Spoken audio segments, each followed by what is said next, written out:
Hi, guys. Welcome by the new episode of the podcast No More Secrets. I'm Christa.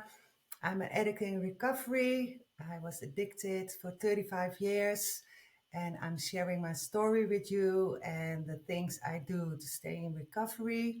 Also, I have at times some guests that also are going to share their journey of recovery and what they are doing to stay in recovery. So welcome. Hope you're all doing great. And if you're not doing great, listen to this podcast. I'm happy you're listening, you're watching. And today I just want to share some vulnerable things from my own life because since yesterday, I have a really bit of a really a tough time because my cravings are really, really sky high. And because I numbed my pain for 35 years, sometimes I don't know why I feel a little bit off.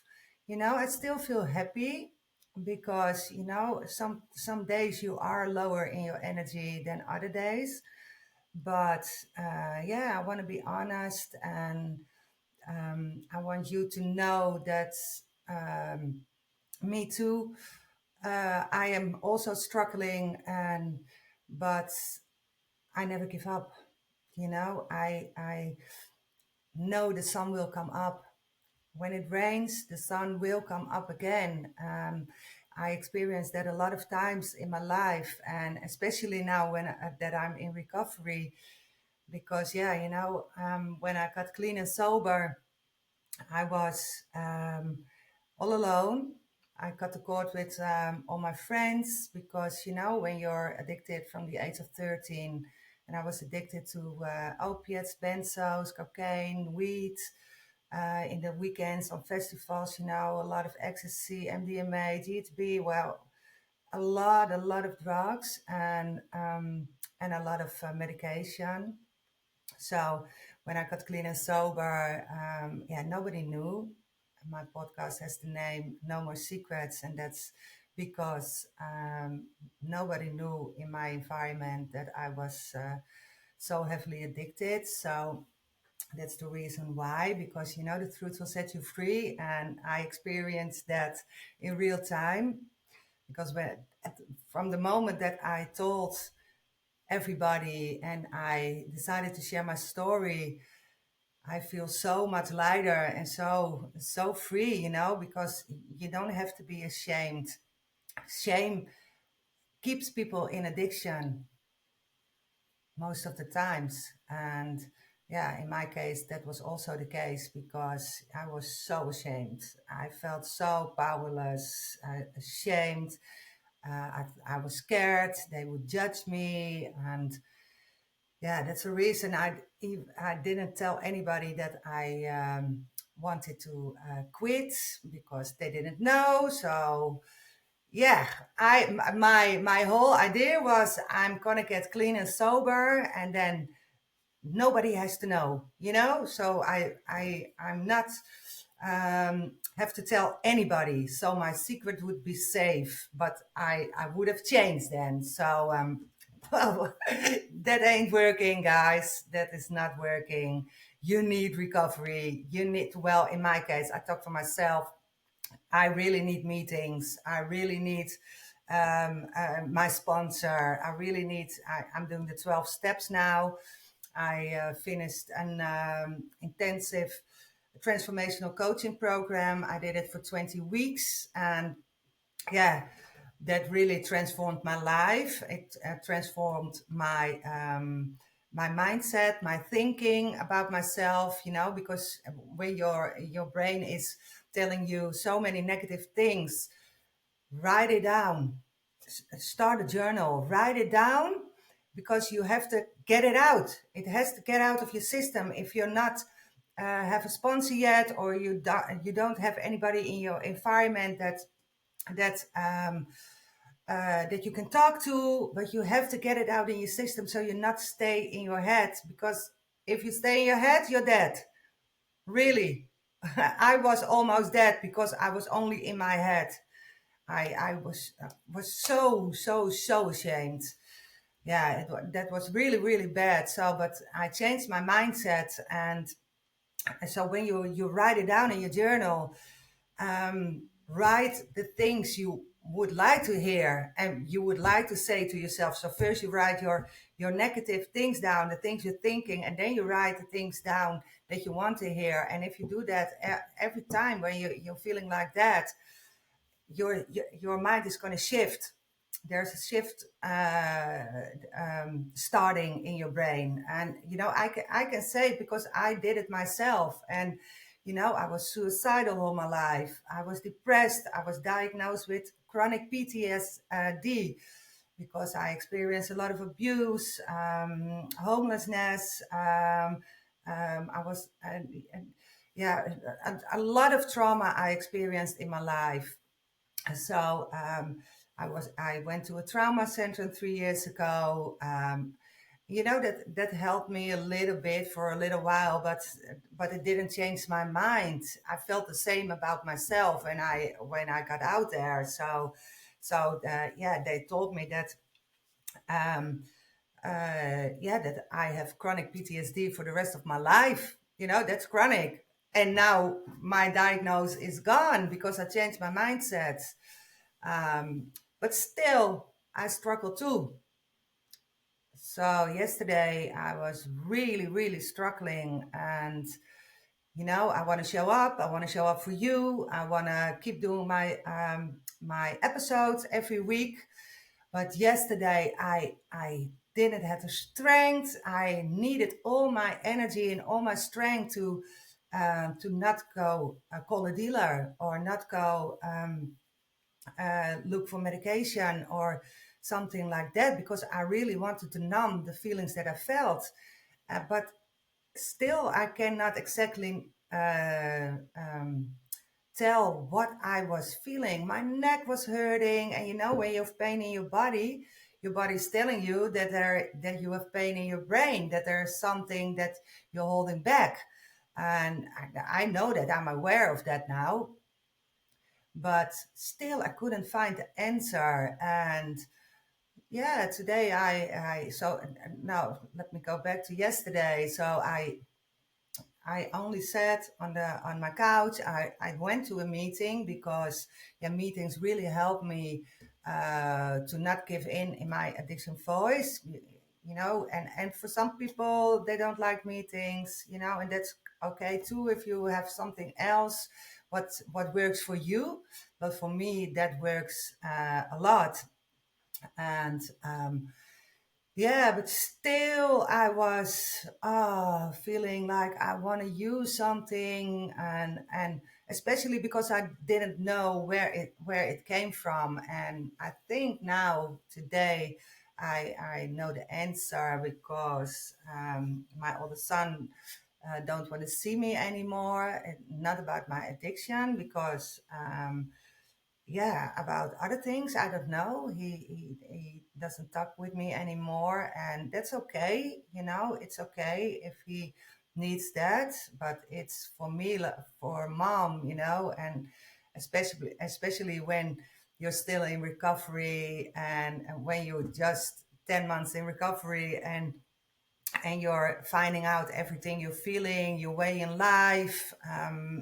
Yeah, because it's the first time in my life that I don't have any fog in my brain, so everything is clear. And yeah, so um, I accept it, but yeah, it hurts. Of course, it hurts. I want him to see me how I am now, positive, relaxed.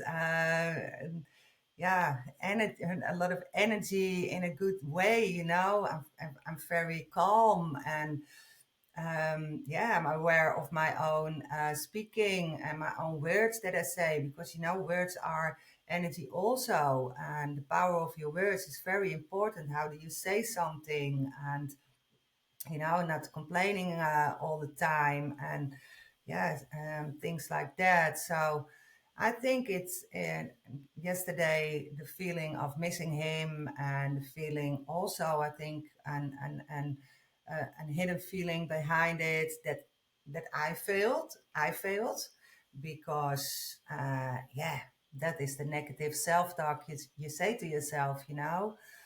And you know, when I was in my addiction, and the reason why people didn't know I was so heavily addicted is because I didn't look like I was an addict. Huh? The picture that the people have is that addicted people are laying under a bridge with a needle in their arm, and that's not true. I'm a mom, 4 kids, and I did everything that was needed. I was there for them. My house was always clean and nice. And we celebrated the birthdays big. I was present at school, you know, and all the things that normal people do that are not addicted. And I say it like this because, you know, what is normal?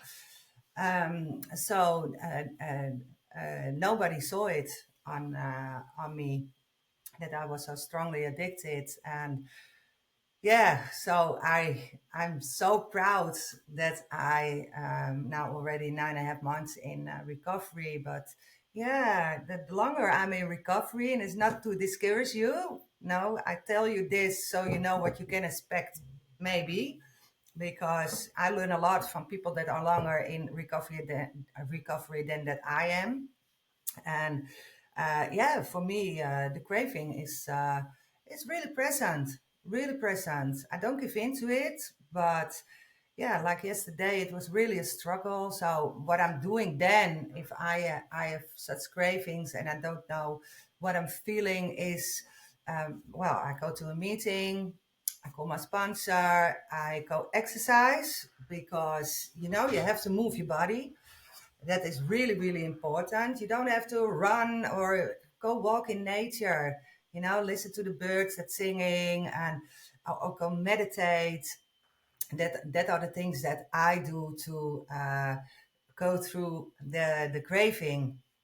So I managed it, but it was really tough. So this morning I was thinking, oh, I don't feel like doing anything. But because I did the coaching, I know I have to do it. But because otherwise you go like a downward spiral, and you don't want to be in that spiral because it doesn't bring you anywhere, you know.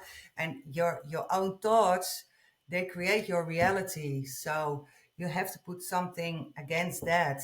And yeah, so that's what I did. So I meditated this morning, and I did an extra meditation because I felt I wasn't there yet. But now my neck is okay. And yeah, and also I think the way that I felt is because I was supposed to have a surgery today.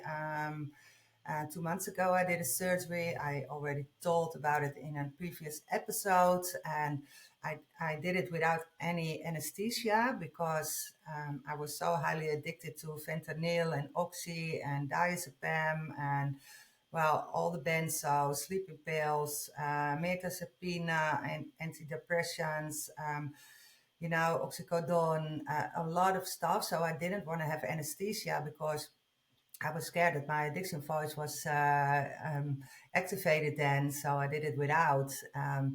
But last year in 2023, I already had a really big surgery and everything went wrong. I had many complications, and but I pushed that at the side. I really pushed that at the side because when I had the surgery last year, I was still in active addiction. And when I had the complications afterwards, yeah, I ended up on the ER for 3 times. I was alone with my 2 sons. I have 2 sons still living at home. They were 10 and 16 at that time. My friends didn't came. I don't have family, so I have family, but I'm not seeing them for many years. So it was really an really scary and terrible, traumatic experience, event in my life.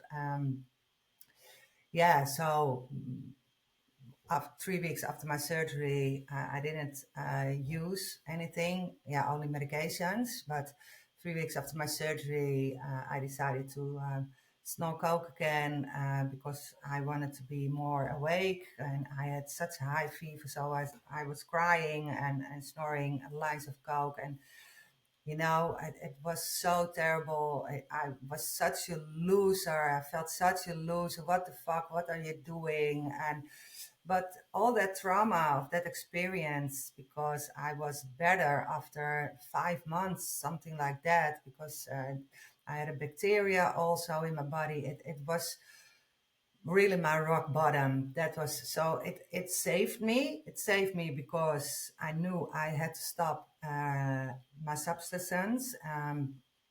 So that was my wake up call. But yeah, it was also very traumatic. And when I started the coaching, I really worked on my inner child. Your inner child is not a little a human in your body anymore, but your inner child is that part of your brain that remembers everything, and from your past and everything. So I healed a lot of that. I healed my relationships with my ex-partners, because also I experienced a lot of trauma in that, and forgot all about the surgery. And because I was supposed to have the surgery today, I I think all the trauma came back from last year. Well, I know for sure. And 2 days ago, I decided to not do the surgery because also the doctor that did the surgery last year and 2 months ago, yeah, it felt like she was some kind of robot, something not empathetic, no nothing, and she didn't take me seriously the first time she did my surgery. So that was the reason why I was so ill. But because I had such low self-esteem, I thought it was my fault, but it wasn't. So last week I went to my GP and talked with her about everything what happened. It was the first time that I told the whole story, and she says, "Christa, you have to put a complaint to the in the hospital, and please don't let her do the surgery again." So I decided to not do it. But yeah, even when I'm now talking about it, I feel a little bit tension in my neck and shoulders. And I think that's where the craving also came from. And when you are in your addiction and you always numb everything, you have feelings, but you don't want to feel those feelings. So you numb them. And now I'm not doing that anymore. So when you have feelings now, yeah, you really are trying to be aware from what is it that you're feeling. And sometimes I get the answer a day later or 2 days later, sometimes a week later. But in that time, my addiction voice is shouting because he wants to numb the inner pain. And that's why I go to meetings, and that's why I practice my self-love every day, and that's why I uh, say positive things to myself even when I feel like crap, because I know it helps. And I can tell it because if you saw me really, people, if you have known me last year, I would have told you how I felt then, because I didn't tell anybody. Suicidal, already had plans to commit suicide, try to commit suicide again. I felt like a loser. I felt like I was the most horrible person and the most horrible mother on the whole wide world. And if I'm able to reset my brain and feel now positive and feel like I can handle anything, because you can handle anything that's throwing on your plate. You can handle it. And I know sometimes you think, I can't, but change the I can't in I can. And if you start doing that, I promise you that you are going to feel better, and that you are going to heal, because healing is a really big part of your recovery also, because a lot of times there's so much pain under your addiction. Yeah, so I wanted to share this with you, that yeah, also I am struggling some days, and but I'm not stopping to take action. And like this morning, for example, I really wanted to stay in my bed. I had to come out, of course, for my children, and when they went to school, I really wanted to go back in bed, and then all my training that I trained myself in. So my common sense voice says, no, no, no, you're gonna exercise, you're gonna go to nature. And now I'm so happy that I didn't give in my fear. I didn't give in to my negative self-talk and my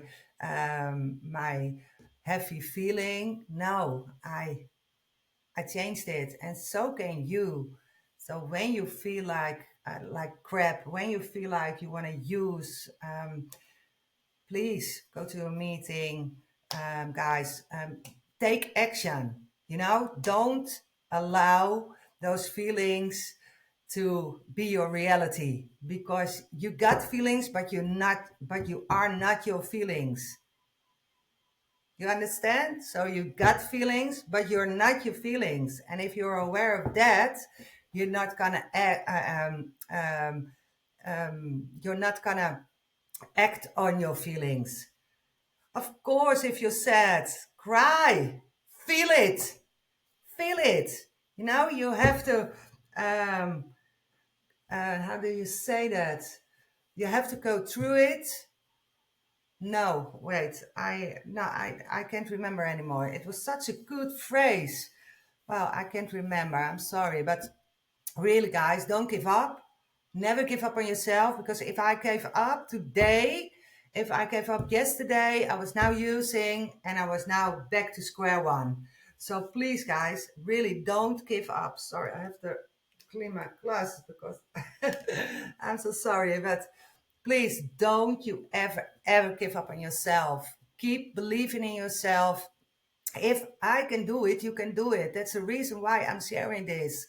That's the reason why I'm making so much content on my social media about recovery and about my journey, and yeah, some motivation, inspiring. Yeah, and I want to give you hope. I want to give you hope. And there are already two ladies that are going to a rehab because they listened to my journey.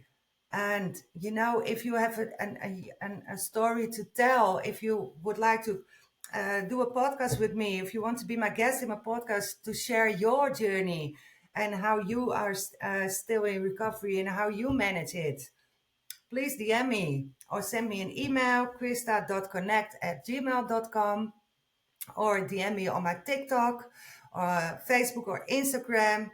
I'm here for you, and I'm also healing and recovering by sharing my story with you.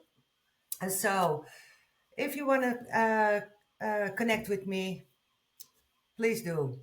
I'm here for you, and I believe in you. And I see you in the next episode. Don't forget to hit the like button and to subscribe at my channel. It's totally free, and it's supporting me in yeah, making a bigger platform, because I want to reach out to as much people that I can.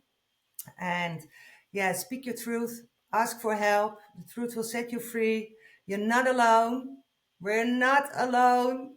I know it feels sometimes, or maybe every day, that you're alone, but you're not. You're really not. Seek help, ask for help. And yeah, I wish you a really nice and a great and clean and sober week. And I see you next week. Love you guys. Bye bye.